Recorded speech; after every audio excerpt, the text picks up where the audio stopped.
Hi hello friends, ഇന്ന് നമ്മളുടെ video എന്ന് പറയുന്നത് ഒരു ക്രിസ്മസ് ആഘോഷമാണ്. കുറേ നാളായിട്ട് നമ്മളങ്ങനെ ആഘോഷങ്ങളും കാര്യങ്ങളും ഒന്നും ഉണ്ടായിരുന്നില്ല. ഈ പ്രാവശ്യത്തെ ക്രിസ്മസ് നമുക്കൊന്ന് അടിച്ചു പൊളിച്ചാലെന്നൊരു ആലോചന വന്നിട്ട് നമ്മൾ ഫുഡ് ഉണ്ടാക്കാൻ തീരുമാനിച്ചു. ആദ്യം തന്നെ നമ്മൾ ചിക്കൻ കറിക്കുള്ള പരിപാടി സ്റ്റാർട്ട് ചെയ്തു. ഉള്ളി അരിഞ്ഞു, ഉള്ളി ഇട്ടു. നമ്മളിതെല്ലാം ഒരു വ്ളോഗായിട്ട് ചെയ്യണം, അതായത് ലൈവായിട്ട് സംസാരിച്ചിട്ട് നമുക്ക് വ്ളോഗ് പോലെ ചെയ്യണം എന്നൊക്കെ പ്ലാൻ ചെയ്താണ്. പക്ഷെ ഒന്നും നടന്നില്ല. ചെറിയൊരു തിരക്കായി, സമയത്തിൻ്റെ പ്രശ്നം ഒക്കെ വന്നു. എന്നാൽ വിചാരിക്കും എന്തോ വലിയ പരിപാടി ഉണ്ടായിരുന്നു എന്ന്. പക്ഷെ ഒന്നുമില്ല, വെറുതെ സംസാരിച്ചിരുന്ന് ഞങ്ങൾ സമയം കളഞ്ഞു. ഞാൻ വലിയ കുക്കോ ഒന്നുമല്ല, പക്ഷേ യൂട്യൂബ് ദൈവത്തെ മനസ്സിൽ ധ്യാനിച്ച് ഒരു ചിക്കൻ കറി അങ്ങ് വെച്ചു. എന്തായാലും മോശമായിരുന്നില്ല കേട്ടോ. അത്യാവശ്യം തിരക്കേടില്ലാതെ ചിക്കൻ കറി വന്നു.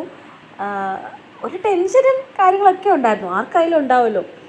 അങ്ങനെ ഞങ്ങളുടെ ചിക്കൻ കറി എല്ലാം സെറ്റ് ചെയ്ത് വെച്ചു. അത് കഴിഞ്ഞ് നമ്മൾ അവിയൽ ഉണ്ടാക്കാൻ പ്ലാൻ ചെയ്തു. ഞാൻ എല്ലാം എടുത്ത് അമ്മുവിനെ ഏൽപ്പിച്ചു. അമ്മുവാണ് ഇത്ര ഭംഗിയായിട്ട് കട്ട് ചെയ്ത് തന്നത്. എനിക്കറിയില്ല ഇത്രയും നന്നായിട്ട് കട്ട് ചെയ്യാനൊന്നും. പിന്നെ അവിയൽ വെക്കാനുള്ളൊരു വെപ്രാളമായിരുന്നു. പിന്നെ അവിയലൊക്കെ വെച്ചുകൊണ്ടിരുന്നപ്പോഴാണ് അതിൻ്റെ ഇടയ്ക്കാണ് മനസ്സിലായത് നമ്മൾ ചോറ് വെച്ചിട്ടില്ല എന്നുള്ളൊരു സത്യം. പിന്നെ അടുത്ത് പെട്ടെന്നുള്ള ധൃതിയും കാര്യങ്ങളും, സമയം ഫുഡ് കഴിക്കാനുള്ള സമയമാകുന്നു, എല്ലാവരും വിശന്നിരിക്കുന്നു. പെട്ടെന്നാണ് ചോറൊക്കെ റെഡിയാക്കിയത്. അതിനിടയ്ക്ക് തന്നെ അവിയലും വെന്തു. അത് കഴിഞ്ഞ് നമ്മൾ ഫുഡ് കഴിക്കാൻ സമയമായി. ചോറുണ്ടായിരുന്നു, ചിക്കൻ കറി ഉണ്ടായിരുന്നു, അവിയലുണ്ടായിരുന്നു, മീനച്ചാറുണ്ടായിരുന്നു, മാങ്ങ അച്ചാറുണ്ടായിരുന്നു, പപ്പടവും ഉണ്ടായിരുന്നു. നമ്മൾ പ്ലാൻ ചെയ്തത് ഒരു ഇല വെട്ടിയിട്ട് ആ ഇലയിൽ 3 പേരും ഒരുമിച്ചിരുന്ന് ഭക്ഷണം കഴിക്കുക, അതായത് ഒറ്റ ഇലയിൽ ഫുഡ് കഴിക്കുക.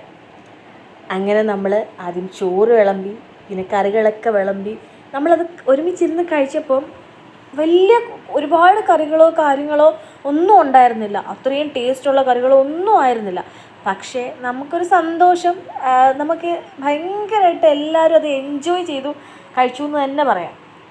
നമുക്ക് 3 കേക്ക് കിട്ടിയിട്ടുണ്ടായിരുന്നു. നമ്മൾ ആ കേക്കെല്ലാം കട്ട് ചെയ്തു. അതിൻ്റെ ഇടയ്ക്ക് അതൊന്നും വീഡിയോ എടുക്കാൻ പറ്റിയിട്ടില്ല. നമ്മൾ ആ കേക്കൊക്കെ കഴിച്ചു. ഇങ്ങനെയൊക്കെ ചെയ്യുമെന്നോ, ഇങ്ങനെയൊന്ന് ഭക്ഷണം കഴിക്കുമെന്നോ നമ്മളാരും സ്വപ്നത്തിൽ പോലും വിചാരിച്ചതല്ല. ഒറ്റ ദിവസത്തെ പ്ലാനിങ്ങാണിത്. നമ്മൾ രാവിലെ പ്ലാൻ ചെയ്തു, ബാക്കിയെല്ലാം നമ്മൾ സെറ്റ് ചെയ്യുമായിരുന്നു. അതെങ്ങനെയൊക്കെയോ ദൈവത്തിൻ്റെ അനുഗ്രഹം കൊണ്ട് അതെല്ലാം നടന്നു. ഭയങ്കരമായിട്ട് നമ്മൾ സന്തോഷമായി. ജീവിതത്തിൽ മറക്കാൻ പറ്റാത്ത ഒരു ക്രിസ്മസ് ആഘോഷമായിരുന്നു ഇത്. അപ്പോൾ ക്രിസ്മസ് കഴിഞ്ഞു. എന്നാലും എല്ലാവർക്കും ഹാപ്പി ക്രിസ്മസ്. ഇനി നമ്മുടെ ന്യൂ ഇയർ വരികയാണ്. ന്യൂ ഇയർ ഇതുപോലെ അടിച്ചു പൊളിക്കാൻ ഭാഗ്യം ഉണ്ടാവട്ടെ എന്ന് പ്രാർത്ഥിക്കുന്നു. അപ്പോൾ എല്ലാവർക്കും ഹാപ്പി ന്യൂ ഇയർ. നിങ്ങളുടെ ക്രിസ്മസ് ആഘോഷം എങ്ങനെയായിരുന്നു കമൻറ്റ് ചെയ്യണേ. Tata, bye bye.